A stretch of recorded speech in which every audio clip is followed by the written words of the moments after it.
রাখি বন্ধন উৎসবে হাবড়া থানার পুলিশ রাখি পড়ালো হাসপাতালের বেডে শুয়ে থাকা রোগীদের। অভিনব উদ্যোগে খুশি রোগী থেকে রোগীর আত্মীয়রা।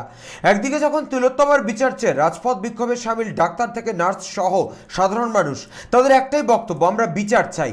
অন্যদিকে হাবড়া থানার পক্ষ থেকে হাবড়া রাজ্য সাধারণ হাসপাতালে এসে চন্দনের ফোঁটা প্রদীপের তাপ দিয়ে রাখি পরিয়ে মিষ্টিমুখ করান হাসপাতালের সুপার, নার্স, ডাক্তার এবং বেডে শুয়ে থাকা রোগীদের।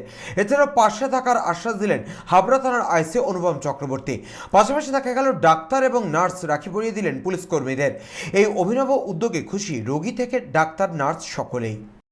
এটা তো আপনারা জানেন যে আমাদের সঙ্গে হসপিটালের সঙ্গে থানার আমাদের রিলেশনটা খুবই পারিবারিক।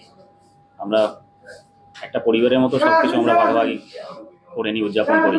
তো আজকেও তাই রাখি উৎসবটা আমরা যেমন হয় একটা মিলন উৎসব বলতে পারেন, সবসময় সবাইকার সঙ্গে যে আমাদের দেখা হয় তা নয়, তার জন্যই আজকে সবাই এসেছিলেন। ওনারা থানা থেকে যারা ছিলেন, আমাদের এখানে আজকে যারা কর্মরত ছিল, তারা সবাই আমরা রাখি উৎসবটাকে পালন করলাম।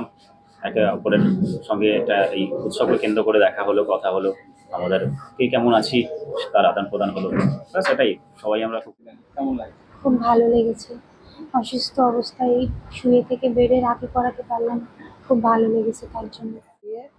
এমনিতেই অসুস্থ, হসপিটালে বেডে শুয়ে ডাক্তারবাবুরাও ছিল, থানার বাবুরা এসেছিল, তাদেরকে রাখি পরি ভালো লেগেছে। এই ধরনের যে একটা উদ্যোগ নিল, যেখানে আপনারা হাসপাতালের বেডে বসেই রাখি পরাতে পারলেন, এই রাখি উৎসবটাকে আপনারা পালন করতে পারলেন, এটা কতটা ভালো লাগে? অনেক ভালো লেগেছে। হাবড়া থেকে শান্তনু বিশ্বাসের রিপোর্ট, চ্যানেল 24/7।